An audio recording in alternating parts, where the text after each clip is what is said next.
अगर आप सोचते हैं कि पृथ्वी बड़ी है तो बृहस्पति को देखिए। ये इतना विशाल है कि इसके अंदर 1300 पृथ्वियां समा सकती हैं।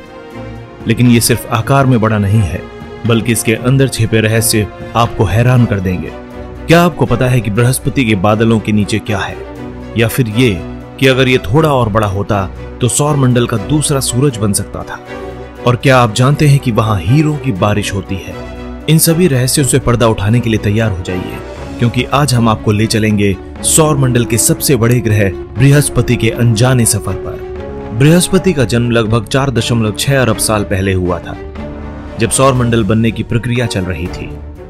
यह मुख्य रूप से हाइड्रोजन और हीलियम गैसों के इकट्ठा होने से बना, जिससे यह एक विशाल ग्रह बन गया।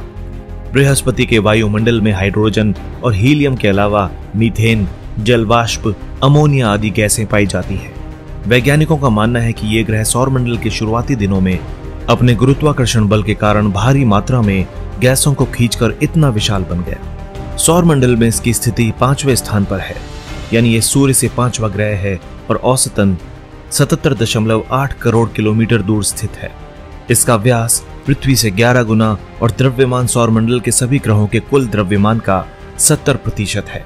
यानी कि बाकी सारे ग्रह एक तराजू में रख दिए जाएं और दूसरी ओर सिर्फ बृहस्पति हो तो भी बृहस्पति भारी पड़ेगा। बृहस्पति का चुंबकीय क्षेत्र इतना बड़ा है कि अगर इसे आकाश में देखा जा सके तो यह पूर्णिमा के चांद से भी बड़ा दिखाई देगा।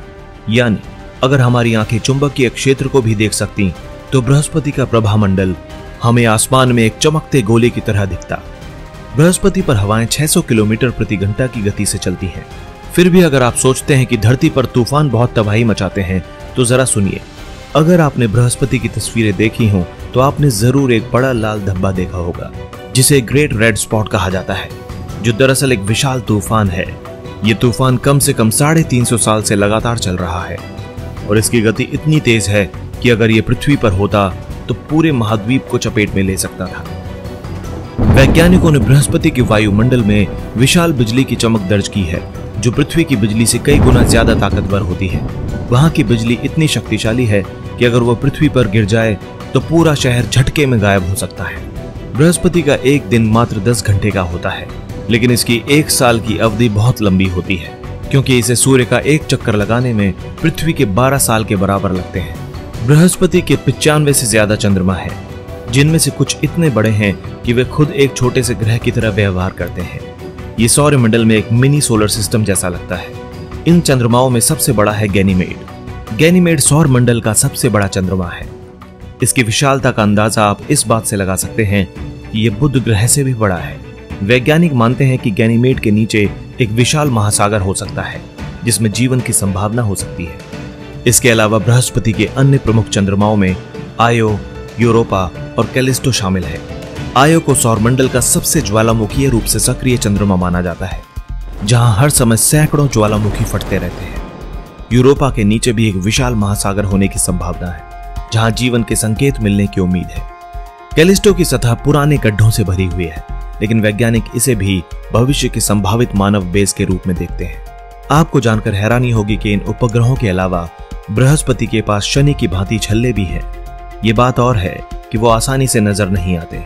इसका कारण है कि ये बहुत ही पतले और धुंधले हैं, इसलिए इन्हें देख पाना मुश्किल होता है। बृहस्पति को सौरमंडल का सुरक्षा गार्ड भी कहा जाता है। इसका चुंबकीय क्षेत्र पृथ्वी से लगभग 20,000 गुना ज्यादा ताकतवर है। इतने शक्तिशाली गुरुत्वाकर्षण बल के कारण ये कई धूमकेतुओं और क्षुद्र ग्रहों को अपनी ओर खींच लेता है, जिससे वे पृथ्वी से टकराने से बच जाते हैं। अगर बृहस्पति नहीं होता तो पृथ्वी पर उल्का पिंडों की बारिश कहीं ज्यादा खतरनाक होती है। जब बारिश की बात हो रही है तो ये जानना भी दिलचस्प होगा कि बृहस्पति पर भी बारिश होती है, मगर पानी की नहीं, हीरे की। जी हाँ, वैज्ञानिकों का मानना है कि बृहस्पति के ऊपरी वायुमंडल में मीथेन गैस बिजली से टूटकर कार्बन में बदल जाती है और फिर हीरे की बारिश होती है। यानी वहां के बादलों में सचमुच हीरे गिर सकते हैं। सोचिए, अगर बृहस्पति वाकई एक दूसरा सूरज बन जाता तो क्या होता। दरअसल इसके बनने की संभावना थी, लेकिन ये एक तारा बनने के लिए आवश्यक द्रव्यमान से लगभग 75 से 80 गुना कम था। अगर ये एक तारा बन जाता तो सौरमंडल पूरी तरह बदल जाता। पृथ्वी पर इतनी ज्यादा गर्मी होती कि शायद यहाँ जीवन पनप ही नहीं पाता। गुरुत्वाकर्षण संतुलन बिगड़ जाता और पृथ्वी अपनी कक्षा से बाहर फेंक दी जाती, या फिर बृहस्पति के गुरुत्वाकर्षण में फंसकर उसमें गिर जाती, यानी इससे पूरा सौर मंडल ही अस्त व्यस्त हो जाता।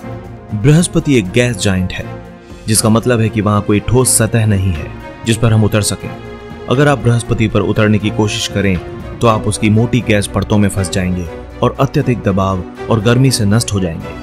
लेकिन वैज्ञानिकों का मानना है कि अगर हम उसके चंद्रमाओं पर जा पहुंचे तो वहां जीवन की संभावनाएं तलाशी जा सकती हैं। नासा और अन्य स्पेस एजेंसियां इस पर लगातार शोध कर रही हैं और भविष्य में वहां मिशन भेजने की योजना बना रही हैं। भारतीय ज्योतिष और हिंदू पौराणिक कथाओं में बृहस्पति को गुरुदेव कहा गया है।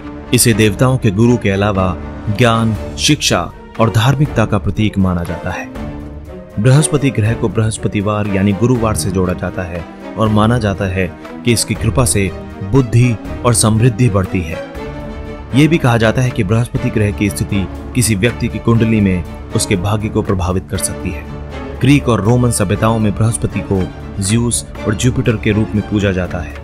ज्यूस ग्रीक पौराणिक कथाओं में देवताओं के राजा थे और उन्हें बिजली और बादलों का स्वामी माना जाता था। रोमन संस्कृति में भी जुपिटर को सर्वोच्च देवता माना गया है, जो शक्ति और न्याय के प्रतीक थे। माया और इंका सभ्यताओं में बृहस्पति को समय और परिवर्तन का प्रतीक माना जाता था। माया सभ्यता की खगोलीय गणनाओं में बृहस्पति की चाल का विशेष रूप से अध्ययन किया जाता था। इसे शुभ और अशुभ घटनाओं से जोड़ा जाता था। इस प्रकार बृहस्पति ग्रह सिर्फ एक खगोलीय पिंड ही नहीं, बल्कि अलग अलग सभ्यताओं में शक्ति, ज्ञान और परिवर्तन का प्रतीक भी रहा है। तो दोस्तों, बृहस्पति सिर्फ एक ग्रह नहीं, बल्कि सौर मंडल का एक राजसी दैत्य है। इसकी विशालता और रहस्यमय वातावरण इसे एक अद्भुत ग्रह बनाते हैं। लेकिन क्या आपको लगता है कि इंसान बृहस्पति या उसके चंद्रमाओं तक पहुंच पाएगा? हमें कमेंट में जरूर बताएं। और अगर आपको ये वीडियो पसंद आई हो तो लाइक और शेयर जरूर करें और हमारे चैनल को सब्सक्राइब करना ना भूलें। मिलते हैं अगली वीडियो में एक और अनोखी जानकारी के साथ। धन्यवाद।